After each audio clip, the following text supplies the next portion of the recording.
Okay, we got incline chest press here with Ashton. A lot of gyms have hammer strength machines, any form of machine with an incline. This is Matrix brand here, but we're all going to have separate machines no matter what gym you're at. The thing I like about the machines here, Ashton, go ahead and step back.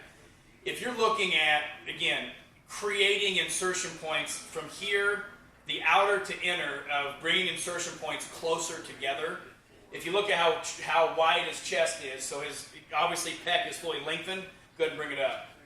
These are coming close. You almost can't get heavy dumbbells that close because of the range of motion. So machines like this, hammer strength, the Matrix and Magnum products, any form of machine, as long as you can, again, come wide and bring them in closer, you're going to be bringing insertion points closer to each other.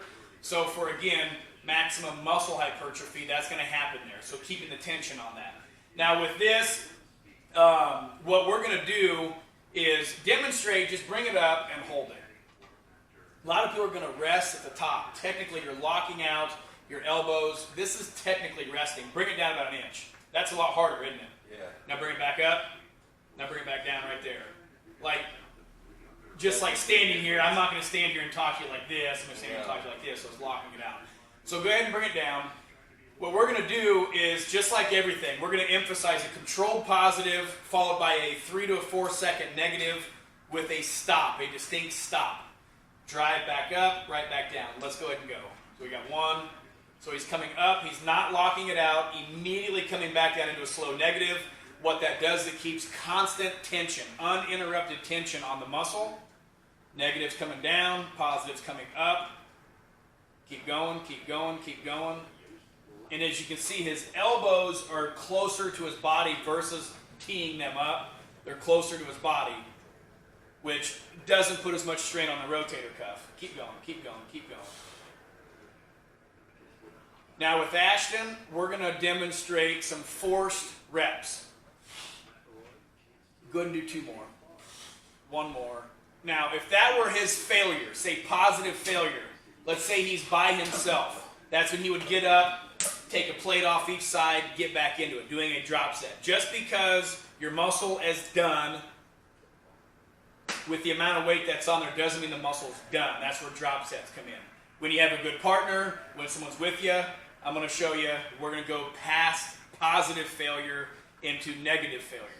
So you are significantly stronger on the negatives than we are the positives. But you have to be able to lift it up before you can bring it back down. So I'm going to wait, and I have my hand here. I'm not assisting yet. Now he's starting to fatigue. He's going to get to the point where he cannot lift it. I'm going to push it up, and I'm going to let go. I'm going to push it up. I'm going to let go. Keep going. I'm going to let go. Go. I'm going to let go. Still got negatives. And that's muscle failure. So just because he couldn't push it, you got 6 or 7 more reps out of it. Because I can assist it, you can still fight it on the way down. Significantly more muscle damage is done on the negative than there is a positive. But again, not one's more important than the other. You have to be able to get through both of them. You have to be able to get through the positive to get into the negative. So each are of equal importance, but you would have stopped because you can't press it anymore. You could have done drop sets. It would have helped a ton. But again, that's where I said, recruit a good workout partner, hire a professional that knows what they're doing.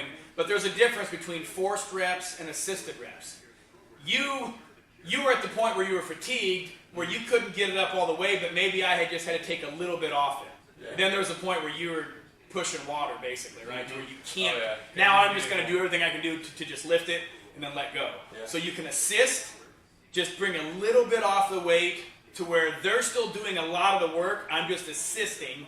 But then you finally got to the point where you had no positive motion left at all whatsoever, but we wanted to get into those negatives. I'm going to force it up and make him bring that down slow. And again, you cannot do this with like a flat bench bar bell.